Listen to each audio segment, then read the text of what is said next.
इस quick revision video को देखने के बाद आप इससे एसोसिएटेड बिगिनर बॉक्स के क्वेश्चंस को अटेम्प्ट कर सकते हैं। यही इसका पर्पस है।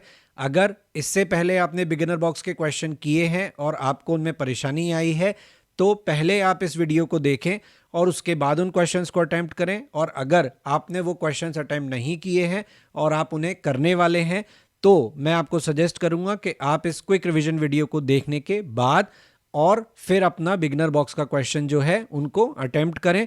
यही इसका पर्पस है कि आपकी थ्योरी और बिगनर बॉक्स के क्वेश्चंस के बीच का जो गैप है उसे हम कम कर सकें।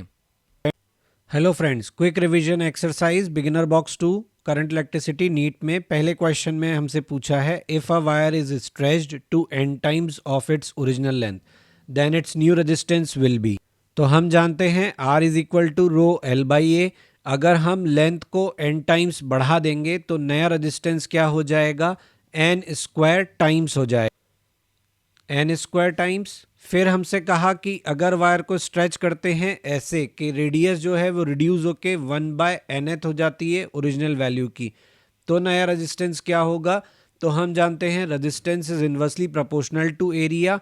तो इस हिसाब से अगर हम सॉल्व करेंगे तो रेडियस को 1/n घटाने से हमारा जो रेजिस्टेंस है वो इंक्रीज कर जाएगा n⁴ 4 times. They are very important results, please remember them.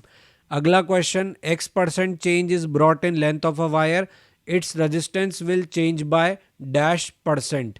तो -x% तो हमने अभी पहले क्वेश्चन में देखा कि लेंथ अगर n टाइम्स बढ़ाते हैं तो n स्क्वायर होता है। तो परसेंटेज की टर्म्स में बात करेंगे तो क्या हो जाएगा, x% का चेंज लेंथ में आया तो आपका जो रेजिस्टेंस है वो क्या हो जाएगा, 2x% से चेंज हो जाएगा। फिर क्वेश्चन में हमसे पूछा है ओम्स लॉ को फंडामेंटल लॉ ऑफ नेचर नहीं मानते, क्यों? क्योंकि ये पॉसिबल है कि relation between v and i depend करे साइन ऑफ v पर फॉर द सेम वैल्यू, जैसे कि forward and reverse bias in diode.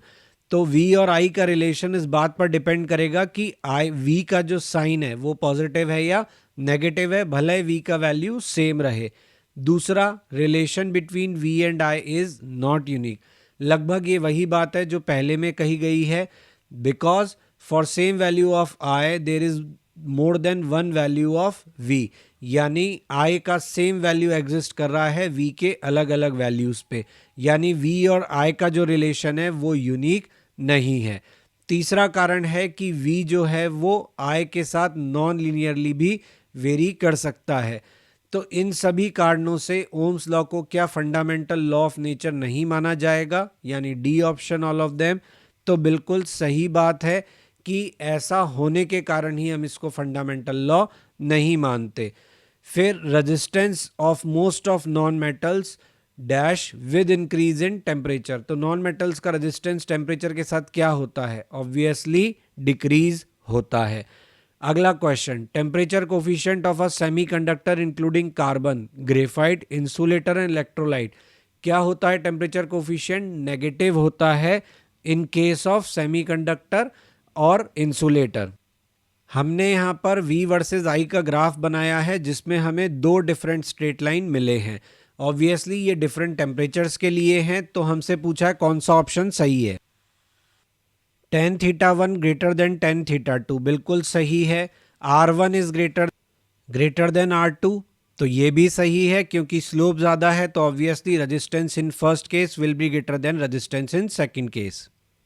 फिर T1 is greater than T2, तो ऑब्वियसली टेम्परेचर ज्यादा होगा तो रेजिस्टेंस ज्यादा होगा तो स्लोप ज्यादा होगा, यानी सभी ऑप्शंस क्या हैं हमारे, करेक्ट हैं।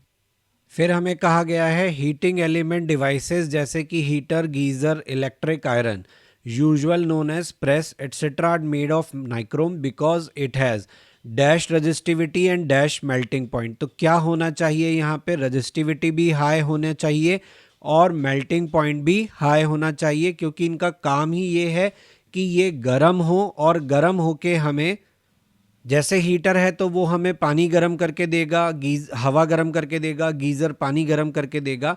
तो हमें चाहिए कि इनका हाई तो रजिस्टिविटी हो और हाई मेल्टिंग पॉइंट हो। हाई रजिस्टिविटी की जगह कारण हमारा रेजिस्टेंस ज़्यादा होगा, यानी हीट प्रोड्यूस ज़्यादा होगी, और मेल्टिंग पॉइंट भी ज़्यादा होना चाहिए कि ज़्यादा हीट प्रोड्यूस होने पे ऐसा ना हो कि डिवाइस ही मेल्ट कर जाए। फिर फ्यूज़ वायर जो है made of tin lead alloy होता है, इसके लिए क्या कहेंगे? तो इसका मेल्टिंग पॉइंट ऑब्वियसली लो होना चाहिए, रजिस्टिविटी हाई होनी चाहिए, यानी करंट के बढ़ने पर ये हमें क्या दे? ज़्यादा हीट प्रोड्यूस होगी। तो कौन सा ऑप्शन सही होगा इसके लिए? बी ऑप्शन सही होगा। फिर हमसे कहा है resistances of resistance box are made of manganin और कांस्टेंट बिकॉज दे हैव। तो रजिस्टिविटी और टेम्परेचर कोफिशिएंट ऑफ रेजिस्टेंस कैसा होना चाहिए?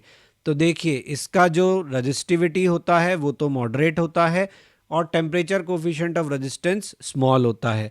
रीज़न बीइंग दैट कि हम नहीं चाहते कि रेजिस्टेंस बॉक्स जो है वो काम में लेने पर क्या हो, टेम्परेचर कोफिशिएंट ज़्यादा होने के कारण उसका रेजिस्टेंस भी बढ़ जाए। हमें चाहिए कि उसका टेम्परेचर उसका जो रेजिस्टेंस है वो ऑलमोस्ट टाइम के साथ कांस्टेंट रहे, यानी ज़्यादा उसमें वैल्यू का चेंज नहीं होना चाहिए। इसलिए रजिस्टिविटी भी हम क्या लेते हैं, उसकी ठीक ठाक ही लेते हैं।